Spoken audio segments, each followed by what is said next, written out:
In the lead up to the war in Iraq, Fairness and Accuracy in Reporting, the group that Jeff Cohen founded, did a study of the 2 weeks around Colin Powell, then Secretary of State, giving his push for war at the United Nations, February 5th, 2003, the 2 weeks around that. They looked at the 4 major nightly newscasts, the NBC Nightly News, the CBS Evening News, ABC World News Tonight, and the PBS NewsHour with Jim Lehrer, the 4 agenda-setting news hours in this country. There were 393 interviews done around war. Guess how many were with anti-war leaders? 3. 3 of almost 400. That is no longer a mainstream media. That is an extreme media beating the drums for war. You know, those who are opposed to war, those who are opposed to torture, are not a fringe minority, not even a silent majority, but the silenced majority, silenced by the corporate media, which is why we have to take it back.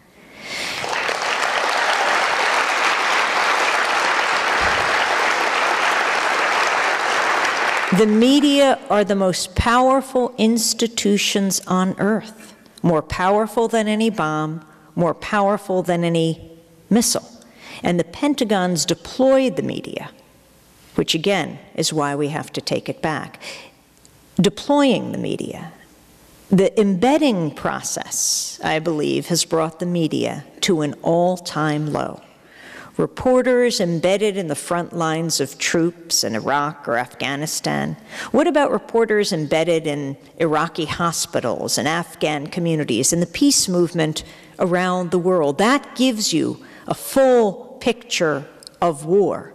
Not to mention the problem with reporters embedded in the establishment in Washington. We need something else. There is a reason why our profession, journalism, is the only one explicitly protected by the US Constitution, because we're supposed to be the check and balance on power. We're supposed to be holding those in power accountable. My brother David and I have written 3 books together. He's a journalist. He lives in Vermont. The first is called The Exception to the Rulers, exposing oily politicians, war profiteers, and the media that love them. But we call it The Exception to the Rulers. Well, that's the motto of democracy now, but it should be the motto of all the media, the exception to the rulers. The second book is called Static: Government Liars, Media Cheerleaders, and the People Who Fight Back. You know, as Izzy said when asked what students should remember in learning about journalism, he said, governments lie.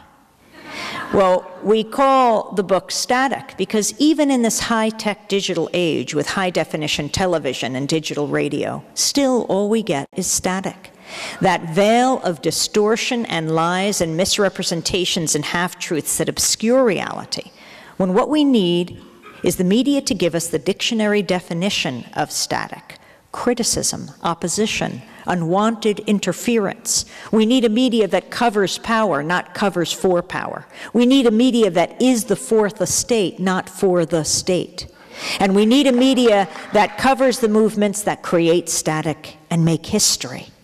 Because the media ices out movements. At best, they will take an individual out of the context of the movement they arose from. They will bring you what that person says, and you have no sense of the mechanism of social change, where that person comes from. They will also later on, you know, idolize certain people, but at the time they are speaking when it makes a difference, God help them, like Dr. Martin Luther King. You know, this Saturday is the anniversary of his assassination, April 4th. April 4th, 1968, Dr. King was assassinated on the balcony of the Lorraine Motel in Memphis, Tennessee. He was there to stand with the sanitation workers, the ones holding those posters that said, "I am a man." He knew it was very dangerous. He'd already been driven out by the violence, but he went back over the objections of many in his staff. He felt if he couldn't stand with these men, what hope would they have?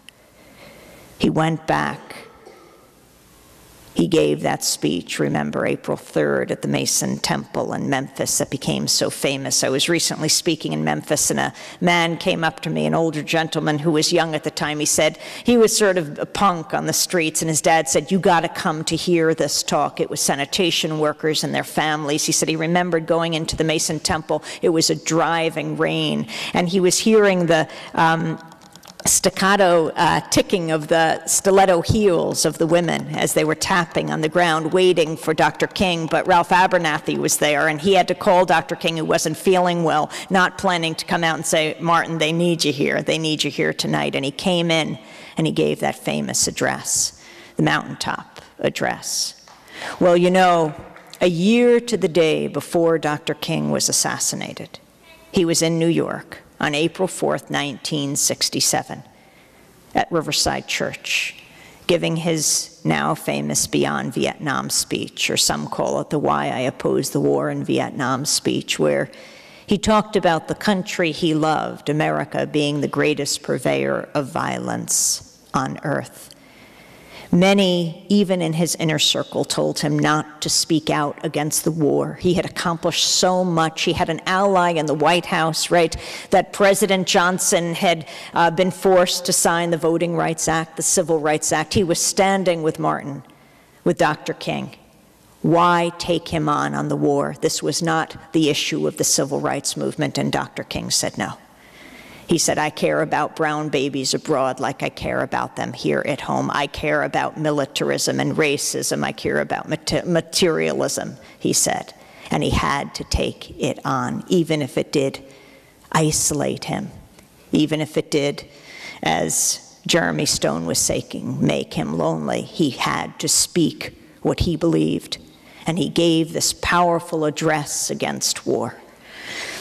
What did Time magazine call the speech? They said it was, quote, demagogic slander that sounded like a script for Radio Hanoi. The Washington Post said Dr. King, quote, diminished his usefulness to his cause, his country, his people. But he wouldn't stop speaking out against that war in the last year. And on April 4th, 1968, 41 years ago on Saturday, he was killed. And when you hear his addresses now excerpted in the mainstream media on the anniversary of his life and his death, you rarely hear him taking on his own government, calling it the greatest purveyor of violence on earth, a lesson we can learn from today. It is not inevitable, it can change. That's why he gave those speeches, to challenge his own country to be better. We need a media that brings out the voices, the powerful voices that are demanding change in this country.